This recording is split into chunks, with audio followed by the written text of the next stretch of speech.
बच्चों, आप सभी का हमारे YouTube चैनल आइडियल देव क्लासेस में स्वागत है। बच्चों, आज हम आपके लिए एडगेट अभ्यास पुस्तिका विषय गणित लेके आए हैं, जो कक्षा 8वीं के लिए है। और इसी एडगेट अभ्यास पुस्तिका से आपकी वार्षिक परीक्षा में प्रश्न पूछे जाएंगे। और ये एडगेट अभ्यास पुस्तिका आपकी मध्य प्रदेश राज्य शिक्षा केंद्र भोपाल द्वारा बनाई गई है। किस सत्र के लिए? सत्र 2022-23। चलिए, इसका पाठ कौन सा देखेंगे हम? पाठ अध्याय 8 है। कौन सा अध्याय देखेंगे? अध्याय 8। अध्याय 8 में दिया है राशियों की तुलना। क्या दिया है? राशियों की तुलना। इसका प्रश्न क्रमांक 1 देखिए। प्रश्न क्रमांक 1 क्या कह रहा है? चलिए देखते हैं इसमें। 25 विद्यार्थियों में से 72 विद्यार्थी गणित में रुचि रखते हैं। कितने विद्यार्थी गणित में रुचि नहीं रखते हैं? यहाँ पे आपकी पुस्तक में नहीं छपा नहीं है। यहाँ पे आपको प्रश्न देखिए, 25 विद्यार्थी में से 72% विद्यार्थी गणित में रुचि रखते हैं, तो कितने विद्यार्थी गणित में रुचि नहीं रखते? तो यहाँ पे नहीं आएगा आपका। अब देखिए, इस प्रश्न की समझ के लिए आप गणित कक्षा 8 प्रश्न क्रमांक 127 में देख सकते हैं। तो देखिए, इसका उत्तर हल क्या होगा? ऐसे विद्यार्थी, क्या लिखेंगे आप? ऐसे विद्यार्थी जिनकी गणित में रुचि नहीं है। तो क्या करेंगे हम? हमारा परसेंटेज 100% होता है। 100% में से कितने प्रतिशत? 72% विद्यार्थी गणित में रुचि रखते हैं। तो 100 में से हम 72 घटा देते हैं। 100 में से हम 72 घटाएंगे तो क्या आएगा? 28%। 28% विद्यार्थी गणित में रुचि नहीं रखते। और कितने रखते हैं? 72। इस प्रकार आपका प्रश्न क्रमांक 1 का नंबर कंप्लीट हुआ। इसके बाद ब नंबर देखते हैं। ब नंबर में क्या दिया है? निम्नलिखित अनुपातों को प्रतिशत में परिवर्तित कीजिए। ये 3:4 और 2:3। तो 3:4 को हम क्या लिख सकते हैं? 3/4। इसको हम प्रतिशत में जब परिवर्तित करते हैं, देखिए पहले वाला नंबर 1 3/4 लिखे, गुणित 100 भागित 100। तो देखिए, ये 4 से हमने 100 को क्रॉस, 4 एकम 4, 4 से 100 कितने बार क्रॉस हुआ? 25 बार। यहाँ कितना आ गया? ये आपका 25 आ गया। और तो ये क्या हो गया? 3/1 गुणित 25/100। 3 का 25 गुणा की तो 75 हो गया, भागित 100। और ये जो 100 है, ये वाला 100 किसका हो गया? प्रतिशत का। तो कितना प्रतिशत हो गया? 75%।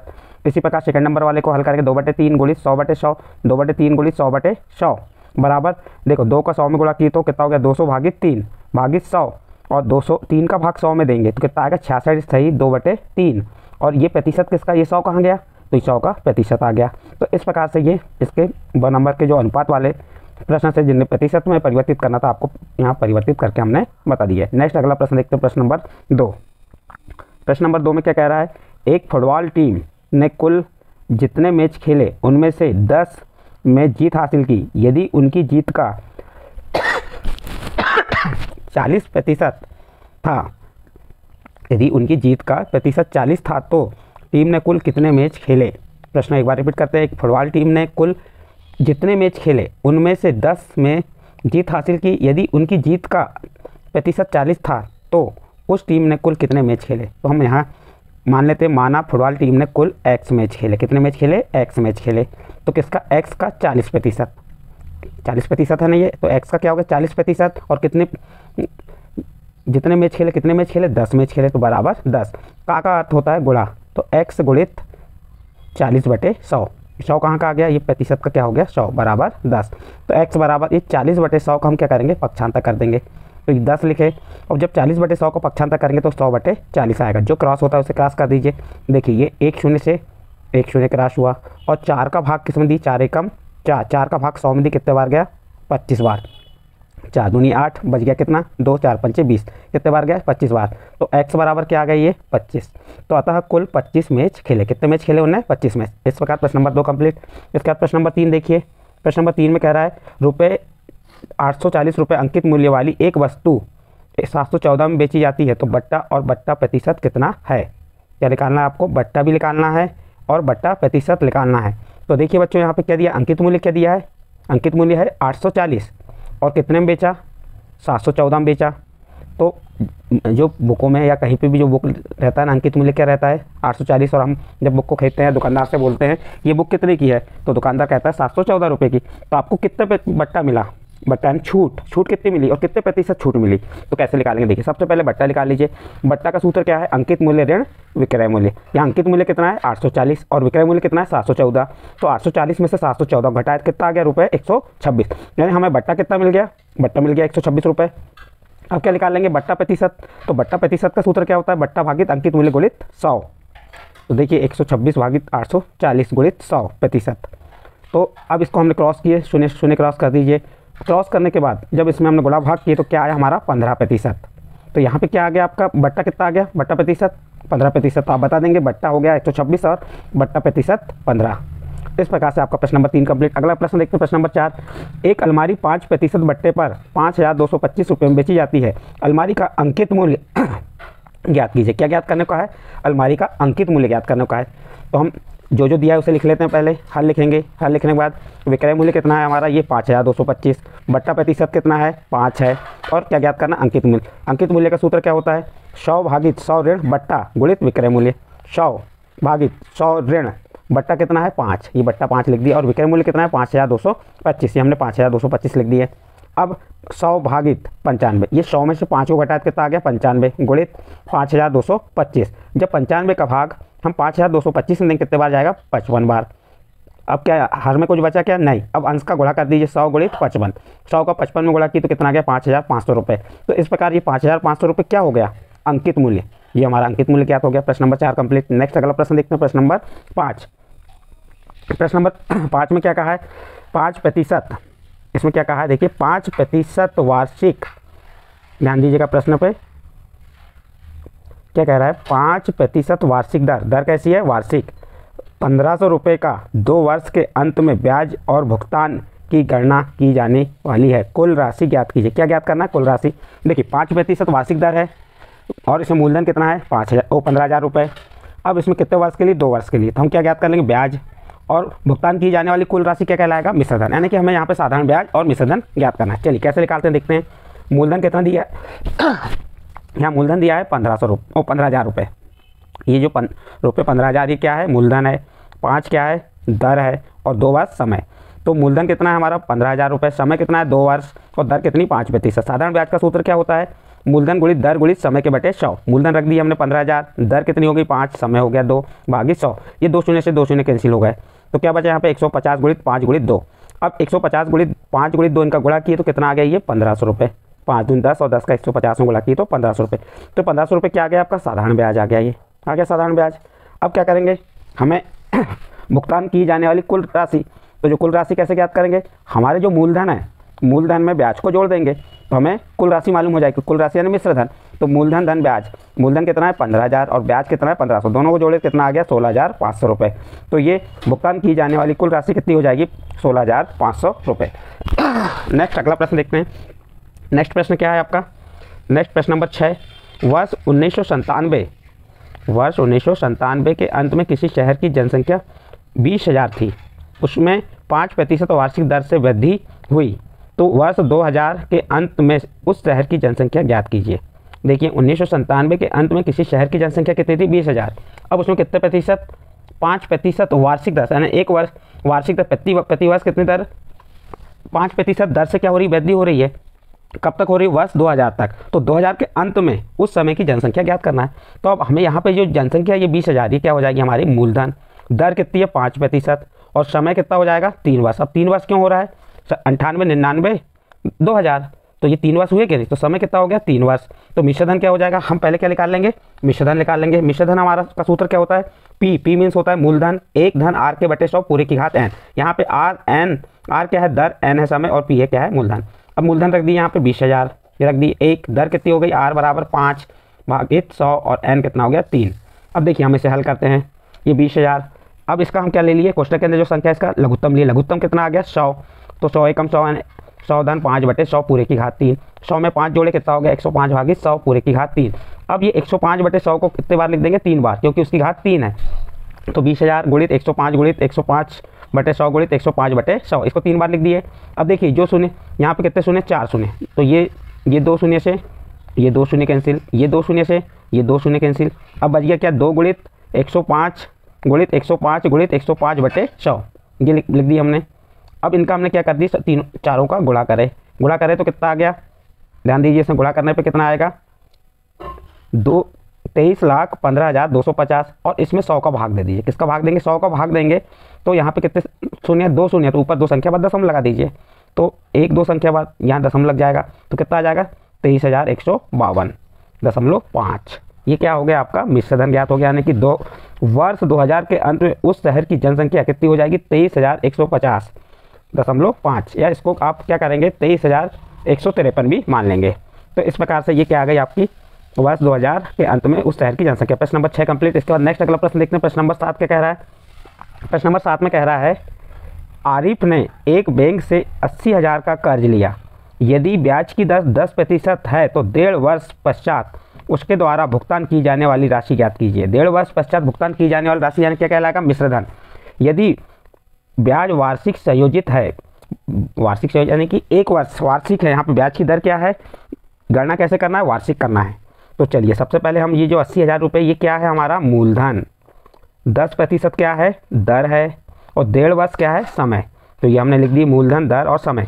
हम क्या निकाल लेंगे? मिश्रधन हमारा, क्योंकि मिश्रधन ज्ञात करने को कहा है उसने, यानी कि कितने वर्ष? 1.5 वर्ष पश्चात उसके द्वारा भुगतान की जाने वाली राशि। तो हम क्या ज्ञात करेंगे यहाँ पे? मिश्रधन। मिश्रधन का सूत्र होता है पी कोष्टक में 1 धन आर के बटे 100 पूरे की घात n। अब यहाँ पे हमने इस सूत्र में मान रख दिए। पी मीन्स मूलधन। मूलधन कितना है? 80,000। कोष्टक चालू किए 1 धन आर कितना है? 10/100 पूरे की घात 1 सही 1/2 यानी 1.5 वर्ष। देखिए यहाँ पे ये मिश्र भिन्न है, हम इसको सरल करते हैं। यहाँ पे इसको इस प्रकार से आप लिख सकते हैं 80,000 1 धन 10/100 की घात 1। ये 1 वर्ष किसके लिए थी? 1 वर्ष के लिए। और ये 1 धन 10/2 के भागित 100, ये उसके पूरे के भागित क्या आ जाएगा? 100। ये किसके लिए? आधे वर्ष के लिए हो गया। अब इसे हमने क्रॉस की 5 एकम 5, ये 2 से क्रॉस की 10 को तो 5 बार क्रॉस हुआ, और 5 से 100 क्रॉस की तो 20 बार। तो कितना आ गया? 1/20। अब देखिए यहाँ पे हल करते हैं। अब इसका लघुत्तम लिए, लघुत्तम कितना आ गया? 10 धन 1 यानी 11/10। इसको जब हमने हल किए तो कितना हो गया? 11/10 गुणित 1 धन 1/20। जब 1 धन 1/20 का लघुत्तम लेके इसे हल करेंगे तो ये क्या आ जाएगा? 21/20 और ये 11/10। अब जो कैंसिल होता है उसे कैंसिल कर देते हैं। ये शून्य से ये शून्य कैंसिल हो गया, ये शून्य से ये शून्य क्रॉस हुआ, और 2 का भाग हम किस में देंगे? 800 में कितने बार जाएगा? 400 बार। जब इनका हम 400 गुणित 11 गुणित 21 करेंगे तो कितना आ जाएगा? जब इसे हम हल करेंगे तो हमें प्राप्त होगा 92,400। ये 92,400 क्या है? 1.5 वर्ष पश्चात भुगतान की जाने वाली राशि, यानी मिश्रधन कितना आ गया? 92,400। मूलधन था 80,000 रुपये हमारा मूलधन था। जब हमें 10% ब्याज की दर से 1.5 वर्ष बाद हमें कितना मिश्रधन हमें वापस करना पड़ेगा? भुगतान की जाने वाली राशि कितनी हो जाएगी? 92,400 रुपये। इस प्रकार प्रश्न नंबर 7 यहाँ कंप्लीट। अगला प्रश्न देखिए, प्रश्न नंबर 8। प्रश्न नंबर 8 में क्या कह रहा है? फेबिना ने 12,500 रुपये 3 वर्ष के लिए 12% वार्षिक दर से साधारण ब्याज पर उधार लिए। किसने? फेबिना ने 12,500 रुपये 3 वर्ष के लिए 12% वार्षिक दर से साधारण ब्याज पर उधार लिए। कौन सा ब्याज लग रहा है यहाँ पे? साधारण ब्याज। और राधा ने उतनी ही राशि, कितनी राशि? 12,500 रुपये की राशि उतने ही समय के लिए, कितने समय के लिए? 3 वर्ष के लिए 10% वार्षिक दर से चक्रवृद्धि ब्याज पर उधार ली। देखिए ये साधारण ब्याज पे ले रही है, ये चक्रवृद्धि ब्याज पर उधार ले रही है। जबकि ब्याज कैसा है? दोनों का ब्याज वार्षिक रूप से संयोजित होता है, यानी ब्याज की गणना कैसी है? वार्षिक है। तो किसे अधिक ब्याज का भुगतान करना है और कितना अधिक? तो हम क्या करेंगे? जो फेबिना है, फेबिना का हम साधारण ब्याज निकाल लेंगे और उसके बाद राधा का चक्रवृद्धि ब्याज। तो हमें मालूम हो जाएगा कि किसे अधिक ब्याज का भुगतान करना है। चलिए देखते हैं यहाँ पे फेबिना के लिए हम सबसे पहले किसके निकालेंगे? फेबिना के लिए। इसका साधारण ब्याज का सूत्र होता है मूलधन गुणित दर गुणित समय के बटे 100। इसे संकेत के रूप में पी गुणित आर गुणित टी के बटे 100 लिखेंगे। देखिए मूलधन 12,500, दर कितनी? 12 और टी समय कितना है? 3/100। 2 शून्य से 2 शून्य क्रॉस हो गई है।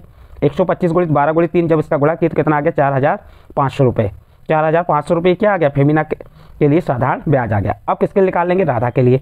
तो राधा के लिए हमें चक्रवृद्धि ब्याज निकालना। चक्रवृद्धि ब्याज का आप सूत्र डायरेक्ट लगा कर सकते हैं या एक वर्ष का निकाल सकते हैं, लेकिन हमने इसको मिश्रधन के सूत्र से निकाल के बता रहे हैं। मिश्रधन का सूत्र होता है ए बराबर पी कोष्टक में 1 धन आर के बटे 100 पूरे की घात टी। यहाँ पे मूलधन कितना है? 12,500। 1 धन 10 क्या है? इसका 10% दर है, क्योंकि इसमें दर कितनी बताया है? राधा के लिए 10% बटे 100। और समय तो सेम है, समय और मूलधन सेम है। यहाँ पे समय क्या हो गया? 3। 1 शून्य से 1 शून्य क्रॉस हो गया। यहाँ बचा 12,500 गुणित, अब देखिए यहाँ जब इसे हम हल करेंगे 1 धन 1/10 हो जाएगा। हम इसका लघुत्तम लेंगे और लघुत्तम लेने के बाद उसे जोड़ेंगे तो क्या हो जाएगा? 11/10 पूरे की घात 3। अब इसे हम 3 बार लिख दिए। ये 12,500 जैसा का वैसा लिखे। ये 11/10 गुणित 11/10 गुणित 11/10 क्यों लिखे 3 बार? क्योंकि इसकी घात 3 है। देखो 2 शून्य से 2 शून्य कैंसिल हो गए। उसके बाद अब हमने 125 गुणित 11 गुणित 11 गुणित 11 कर दिए। अब हमने जब इसका गुणा किए तो कितना आ गया? इतना आ जाएगा 16,63,750 आएगा। और 10 का भाग दे देंगे। किसका भाग दे देंगे? 10 का भाग दे देंगे तो हमें क्या प्राप्त होगा? ये प्राप्त हो गया मिश्रधन गुणा भाग करने के बाद। अब हमें क्या निकालना है, CI। CI मीन्स होता है चक्रवृद्धि ब्याज। तो हम क्या करेंगे, जो हमारा मिश्रधन है 16,637 रुपये 50 पैसे, इसमें से क्या करेंगे, हमारे मूलधन को घटा देंगे। मूलधन कितना है, 12,500। ये हमारा मिश्रधन ऋण मूलधन, तो मिश्रधन में से मूलधन घटाया कितना है, 4,137 रुपये। ये किसका आ गया, राधा का चक्रवृद्धि ब्याज कितना है, 7,137 रुपये 50 पैसे। और फेबिना का साधारण ब्याज कितना है, 4,500 रुपये। अब आप यहाँ देख सकते हैं, बता सकते हैं कि किसको अधिक ब्याज का भुगतान करना पड़ा है, फेबिना को। किसको करना पड़ा है, फेबिना को। और किसको, राधा को कम करना। तो यहाँ लिख देंगे फेबिना को अधिक भुगतान करना है। इस प्रकार से आपका प्रश्न नंबर 8 यहाँ पे कंप्लीट हुआ। एक्चुअली बच्चों ये प्रश्न यहाँ पे और लिखने का था, लेकिन जगह कम होने की वजह से हमने इसको छोटा करके यहाँ बताए हैं। इस प्रकार प्रश्न नंबर 8 कंप्लीट। इसके बाद प्रश्न नंबर 9 देखिए। प्रश्न नंबर 9 में कह रहा है, क्या कह रहा है, प्रश्नों को, किसी भी प्रश्न को हल करने से पहले उसे ध्यानपूर्वक पढ़िए, क्या दिया है, क्या हल करना है। देखिए, एक टीवी 21,000 रुपये में खरीदा गया है। एक टीवी कितने रुपये में खरीदा, 21,000 रुपये में खरीदा गया। एक वर्ष पश्चात, एक वर्ष बाद टीवी के मूल्य में 5% अवमूल्यन हो गया। अवमूल्यन का अर्थ है वस्तु के उपयोग और उसके कारण उसके मूल्य में क्या आ गई, कमी होना। यानी क्या हो रही, कमी हो रही है। तो एक वर्ष पश्चात टीवी का मूल्य ज्ञात कीजिए। यहाँ पे क्या हो रहा है, अवमूल्यन हो रहा है। अवमूल्यन यानी कि वस्तु के मूल्य में कमी होना। तो कैसे ज्ञात करेंगे, यहाँ देखिए मूलधन कितना है हमारा, मूलधन लिख दीजिए 21,000 रुपये। दर कितनी है, 5%। समय कितना है, 1 वर्ष। अब 1 वर्ष के अंत में टीवी का मूल्य, तो उसका सूत्र क्या हो जाएगा, P कोष्टक में 1 ऋण R/100 पूरे की घात n। यदि हमें मिश्रधन ज्ञात करना रहता तो हम जोड़ते थे, लेकिन यहाँ कमी हो रही है, इसलिए इसको क्या करेंगे, घटा देंगे। मूलधन कितना है हमारा 21,000, 1 ऋण, दर कितनी, 5/100। 5 से 100 को काटे 20 बार, तो 1 ऋण 1/20। और इसका लघुत्तम लेंगे तो ये क्या हो जाएगा, 20, और 20 में से 1 घटाएंगे तो 19, 19/20। अब 1 शून्य से 1 शून्य क्रॉस हुआ, 2 का भाग हमने किसमें दी, 2100 में दी, तो 1050 आया। 1050 का 19 से गुणा करने पे कितना आ जाएगा, 19,950 रुपये।